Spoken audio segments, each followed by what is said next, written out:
I ranked the main ways to build wealth in Australia. And to be honest, property came fourth, not first, not second, but fourth. And the thing is, the thing that beat it is almost what nobody saw on the list and what was coming. Now, before the comments fill up, two quick things. This isn't financial advice. I'm not a financial advisor. This is general commentary, and you make your own calls in your life. Now, I'm not anti-property. Property is a general wealth builder. I myself own properties, and it's earned its place on the list. It just doesn't top it anymore. And by the end of the video, you'll see exactly why. So here's how I ranked them, because a ranking is only worth anything if the scoring is honest and transparent.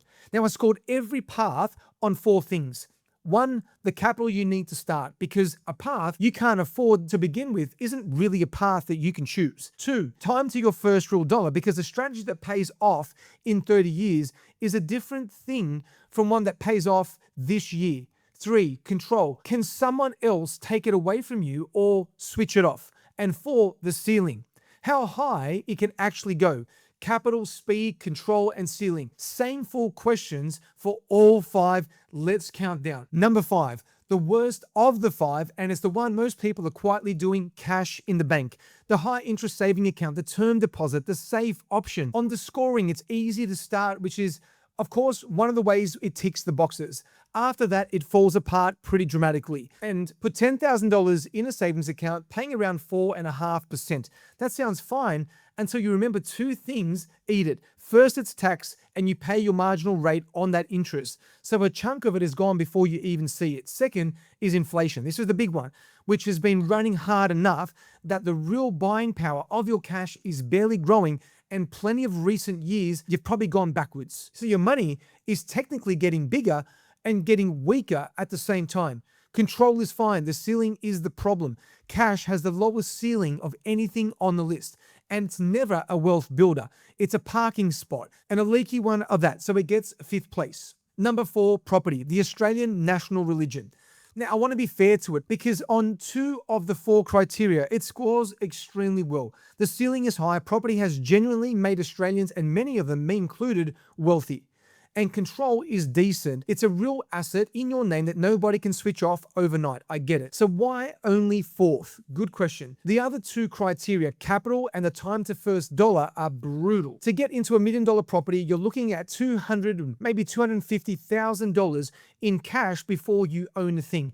A deposit is needed. Stamp duty, costs all around the purchasing and acquisition. Now, that's not a deposit you can save in a year on a normal income, as most Aussies have. Now, we did that math in another video, and time for your first real dollar is measured in years, because property wealth is paper wealth. The rates, the insurance, it's the price going up on something that you can't spend while you carry the mortgage, the rates, the insurance, the maintenance, the responsibility, and quite possibly a shortfall every month before any of that paper turns into money and makes you wait years so that you can actually feel it or experience it.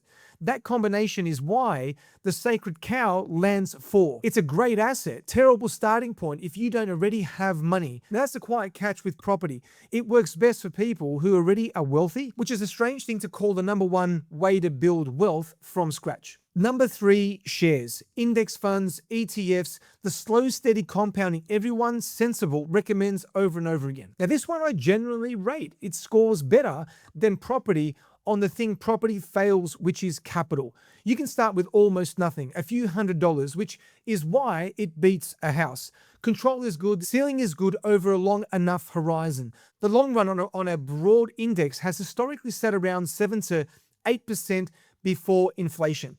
So why 3rd and perhaps not 1st? Time to first dollar again.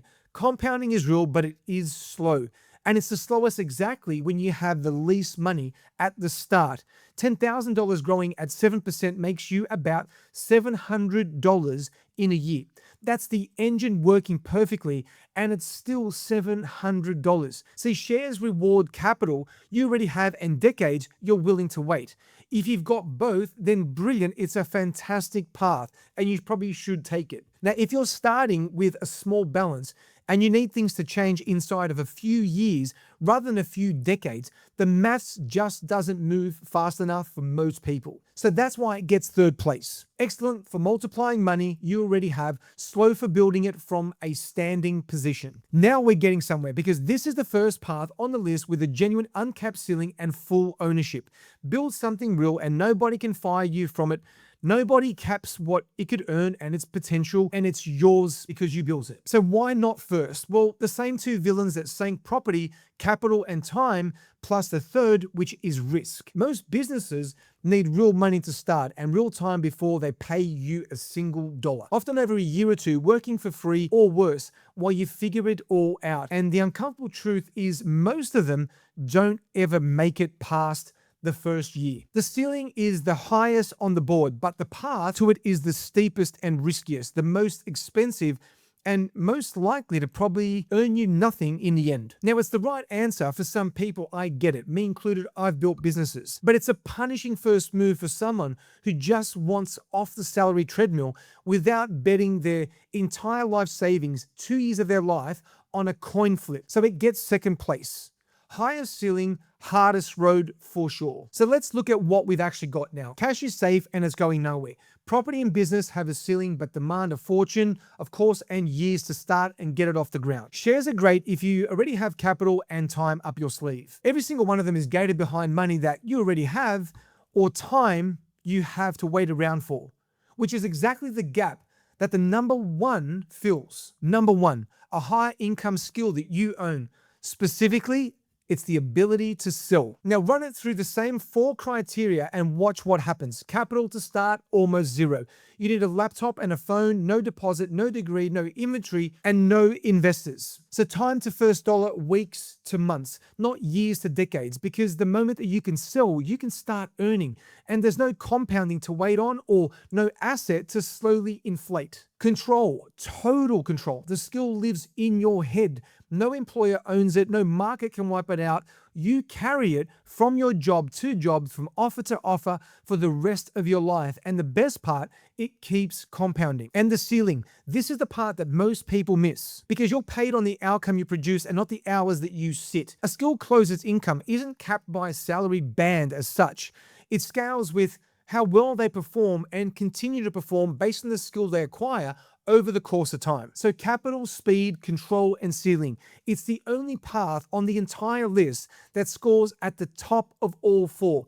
And that's why it wins. Now, not because it's flashy, but because on the honest scoring, there's nothing even close to it. Now, here's the part that should annoy you in a useful way. Selling is the one skill that everyone was raised to almost look down on. We rank property, shares, business, crypto, all of it as serious wealth building. And we file sales under sleazy, beneath us, not a real path or a career. Meanwhile, it quietly outscores every respectable option on the board because it's the only one that an ordinary person with no capital, no runway, can actually start to see the benefits of this year. Now, this is the part that I know something about. One of the people I work with had been doing the sensible thing and was ticking off every box on the sensible list. A bit of super, a few shares, saving toward a deposit that kept running away from her. Early 30s, doing everything right and feeling like she was still somewhat standing still. Inside about a year of learning to actually sell, she'd built an income alongside her job that the savings and shares path wasn't going to hand her for another 20 years because she stopped waiting on capital she didn't have and built one asset that pays from a standing start. My own business is built on high ticket sales. For years, my job has been training people into closers, ordinary individuals, not special backgrounds, no sales experience, not even extroverted as a personality type. Now, that's why we started the Freedom Academy. We teach this skill that quietly ranks first on the list. So that's the ranking. Cash being 5th, property is 4th, shares are 3rd, business is 2nd, and the one skill that you can build from nothing sitting at number 1 because it's the only path that wins on capital, speed, control, and ceiling all at once. Now, property didn't lose because it is bad. It lost because it asked you to already be rich. The skill wins because it doesn't ask you for anything except willingness to learn and apply the thing that you've learned. Now, the thing that topped the ranking is exactly what you start to build inside of my 3-day high-ticket closer challenge. It's 3 days hands-on with me, not going through the theory, but working through exactly what works, the frameworks, the psychology, and how to apply the fundamental skills that could see you already performing as a ultra-high performing remote sales professional on an offer, which would allow you to start earning more than maybe your current job right now, whilst you can keep that job without having to burn the boats, burn the bridges, and start making money immediately. Now, the link to the challenge is pinned in the comments. All you need to do is click the link, register right now, and I'll see you on the inside. Now, if you'd rather see the honor scoring and not get sold the dream, then go ahead, hit the subscribe button on this channel, because that is exactly what this channel is all about.